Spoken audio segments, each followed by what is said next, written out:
Good evening all of you. आज मैं class 12th का 8th चैप्टर के अर्थ समझाने जा रही हूँ, जो गोस्वामी तुलसीदास द्वारा रचित है। सन 1532 में बांदा उत्तर प्रदेश जिले के राजापुर गांव में माना जाता है। इनकी प्रमुख रचनाएं थीं रामचरितमानस, विनय पत्रिका, गीतावली, श्री कृष्ण गीतावली, दोहावली, कवितावली, रामाज्ञा प्रश्न। और इनका निधन 1623 में काशी में हुआ था। भक्ति काल की सगुण काव्य धारा में राम भक्ति शाखा के सर्वोपरि कवि गोस्वामी तुलसीदास में भक्ति से कविता बनाने की प्रक्रिया की सहज परिणति थी। मतलब बहुत ही कविता से, यानी कि कवि गोस्वामी तुलसीदास में भक्ति से कविता बनाने की, यानी कि वो भक्त कवि थे और उससे बनाने की उनके अंदर एक बहुत बड़ी कला थी। परंतु उनकी भक्ति इस हद तक लोकोन्मुख में प्रसिद्ध हो है कि वे लोक मंगल की साधना के कवि के रूप में प्रतिष्ठित हैं। यह बात न सिर्फ उनकी काव्य संवेदना की दृष्टि से वरन काव्य भाषा के घटकों की दृष्टि से भी सत्य है। इसका सबसे प्रकट प्रमाण तो यही है कि शास्त्रीय भाषा में सर्जन क्षमता होने के बावजूद उन्होंने लोक भाषा यानी कि अवधी और ब्रज भाषा को साहित्य रचना के माध्यम के रूप में चुना और बनाया। जिस प्रकार उनमें भक्त और रचनाकार का द्वंद्व है, उसी प्रकार शास्त्र व लोक का द्वंद्व है, जिसमें संवेदना की दृष्टि से लोक की और वे झुकते हैं तो शिल्पगत मर्यादा की दृष्टि से शास्त्र की ओर। शास्त्रीयता को लोकग्राह तथा लोकग्रहिता को शास्त्रीय बनाने की उभयमुखी प्रक्रिया, यानी कि उनके अंदर वो प्रक्रिया, उनके अंदर वो उत्तेजना उनकी यहाँ चलती है। यह तत्व उन्हें विद्वानों तथा जन सामान्य में समान रूप से लोकप्रिय बनाता है। उनकी एक अन्य विशेषता है कि वे दार्शनिक और लौकिक स्तर के नाना द्वंद्वों के चित्रण और उनके समन्वय के कवि हैं। अब मैं आपको कविता वाली उत्तरकांड से अर्थ बताने जा रही हूँ कि सभी किसान कुल बनिक भिखारी भाट, चाकर चपल नट चोर चार चेटकी, पेट को पढ़त गुण गड़त चढ़त गिरी, अटक गहन गन अहन अखेट की, ऊंचे नीचे करम धर्म अधर्म करी, पेट ही को पचत बेचक बेटा बेट की, तुलसी बुझाई इस राम घनश्याम ही ते, आगी बड़बागिते बड़ी है आगी पेट की। यहाँ पे संदर्भ इसका है प्रस्तुत कविता हमारी पाठ पुस्तक आरोह भाग 2 से में संकलित गोस्वामी तुलसीदास जी द्वारा रचित कवितावली के कलयुग वर्णन से अवतरित है। इसका प्रसंग होगा लोगों पर कलयुग के प्रभाव का। तुलसीदास विस्तार से वर्णन करते हैं।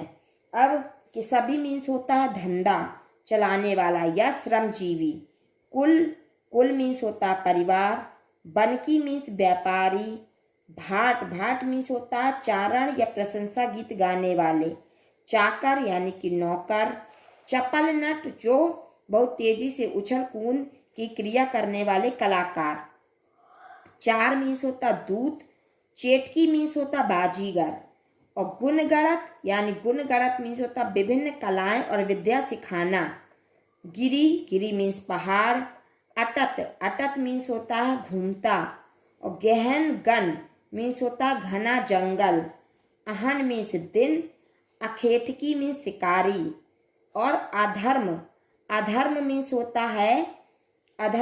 होता पाप, और पचत मीन्स होता है मरत, बुझाई यानी कि शांत करना, और घनश्याम यानी कि काला बादल, बड़बागिते मीन्स होता जंगल की आग, और आगी पेट की यानी कि भूख। अब यहाँ पे तुलसीदास जी कहते हैं मेहनत कश मजदूर, यानी कि जो मेहनत करने वाले जो लोग होते हैं, कि सभी मीन्स होता मेहनत कश, यानी कि मेहनत कश मजदूर, किसान, परिवार, व्यापारी, भिखारी, भाट, नौकर, चाकर, कुशल, अभिनेता, चोर, दूत, बाजीगर, सब पेट भरने में लीन है। यानी कि ये सारे जो लोग हैं, चाहे वो मजदूर हो, चाहे किसान परिवार हो, चाहे भिखारी हो, चाहे व्यापारी हो, चाहे नौकर चाकर हो, चाहे अभिनेता हो, चाहे चोर हो, चाहे बाजीगर हो, सब पेट भरने में लीन है। विद्या अध्ययन में जुटे जन भी पेट के लिए पढ़ाई कर रहे हैं। जो लोग विद्या अध्ययन में जुटे हुए हैं, जो लोग पढ़ाई कर रहे हैं, वो भी अपना पेट भरने के लिए ही पढ़ाई कर रहे हैं।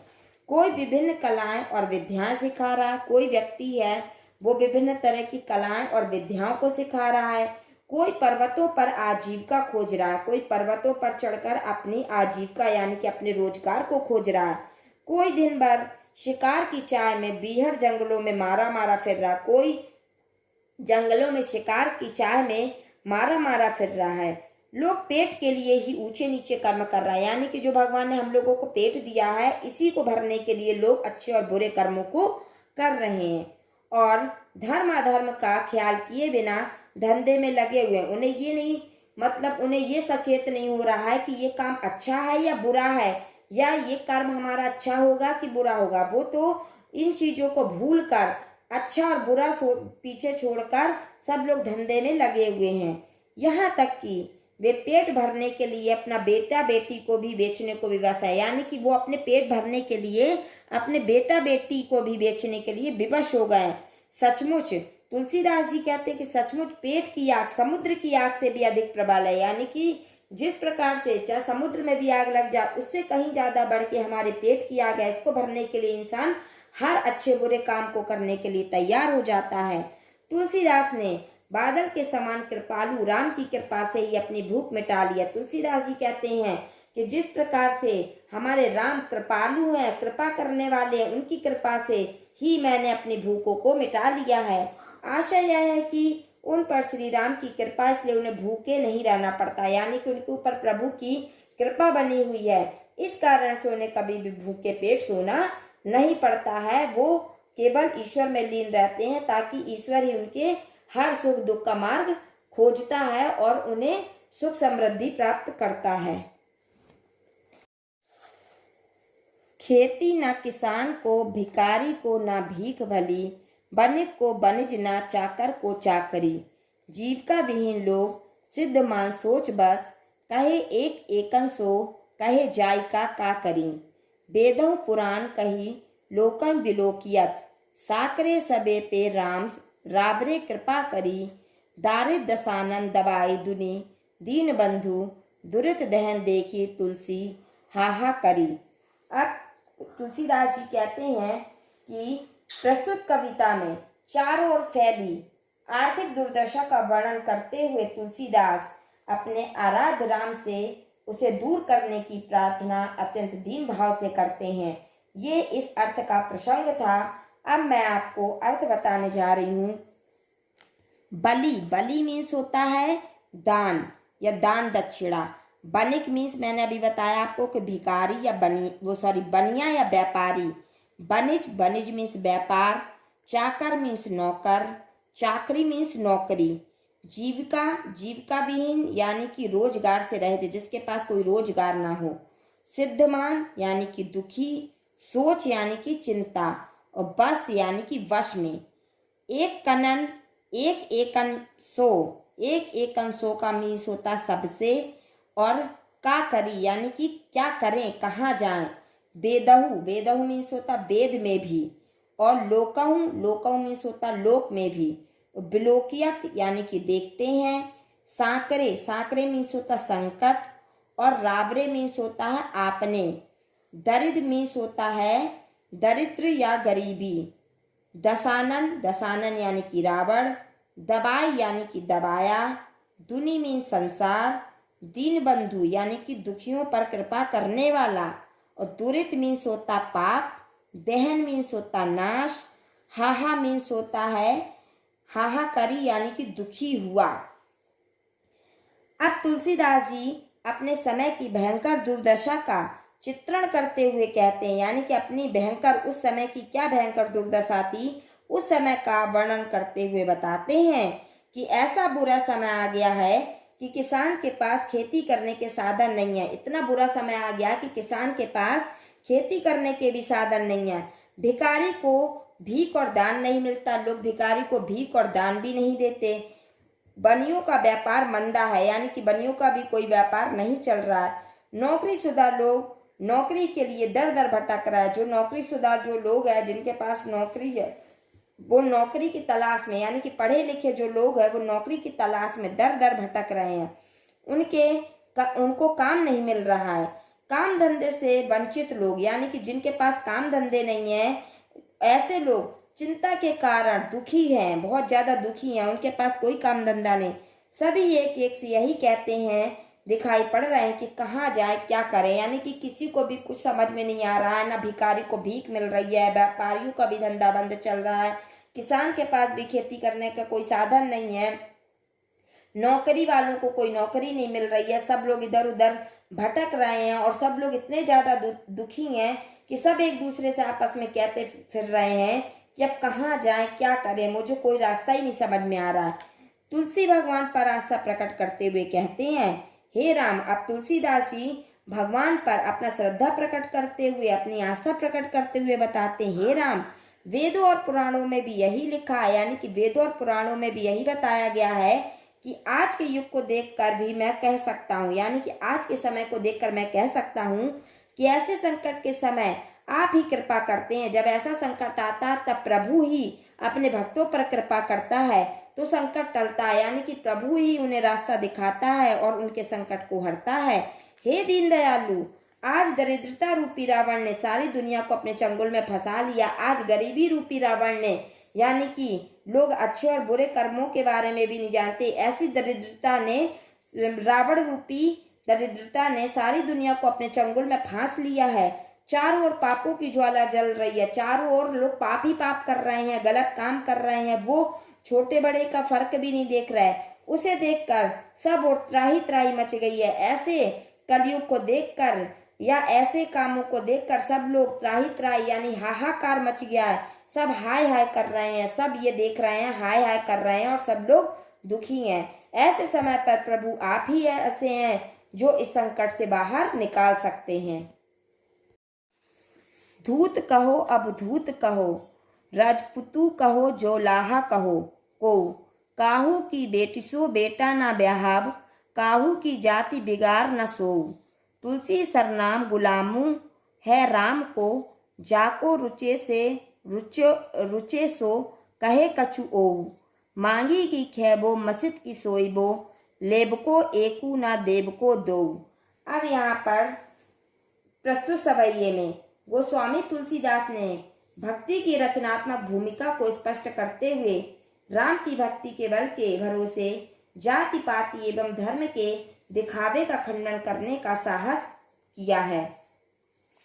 अब यहाँ पे तुलसीदास जी कहते हैं कि धूत मीन्स होता है धूत या सठ या मक्कार, यानी कि धूर्त। अब धूत मीन्स होता वितराग या परमहंस। राजपूत यानी कि राजपुत या छत्री। जोलाहा यानी कि जुलाहा। को मीन्स होता कोई। काहू मीन्स होता किसी की। ब्याहब मीन्स होता ब्याह करना। और बिगाड़ मीन्स होता बिगाड़ना या खराब करना। सरनाम मीन्स होता प्रसिद्ध। गुलामू मीन्स होता दास। जाको मीन्स जिसे। रुचि मीन्स होता अच्छा लगे। ओ मीन्स होता और। खैबो मीन्स होता खाना। मसीत मीन्स मस्जिद। सोइबो मीन्स होता सोना। लेबो मीन्स लेना। और देबो मीन्स देना। दो मीन्स दो।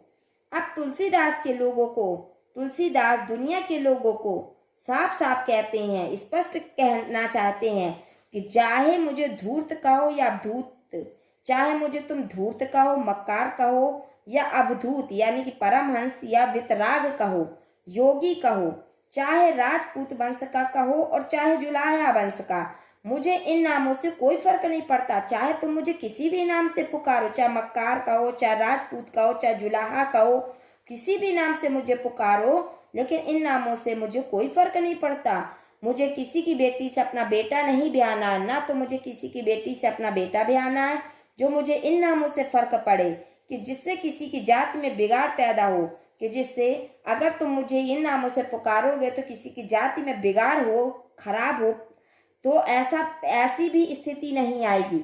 मैं तो पूरे संसार में राम के दास के नाम के रूप में प्रसिद्ध हूँ। मैं तो सिर्फ अपने को एक राम के भक्त के रूप में अपने को जानता हूँ। इसलिए मेरे बारे में जिसे जो भी कहना अच्छा लगे वो बड़े शौक से कहे। मुझे जिस भी नाम से कोई पुकारे मुझे उससे कोई फर्क नहीं पड़ता, और मुझे अच्छा लगेगा जो कोई भी मुझे जिस नाम से पुकारेगा उससे मुझे कोई फर्क नहीं पड़ता। मैं तो मांग कर खाता हूँ, मस्जिद में जाकर सो जाता हूँ, और मुझे दुनिया से ना कुछ लेना है और ना कुछ देना। मैं तो अपनी धुन में मस्त रहता हूँ। यानी कि मेरे ऊपर कोई जाति पाति का कोई प्रभाव नहीं पड़ता कि मुझे तुम किस नाम से पुकारा, हिंदू से कि मुस्लिम से कि ईसाई से कि किस नाम से।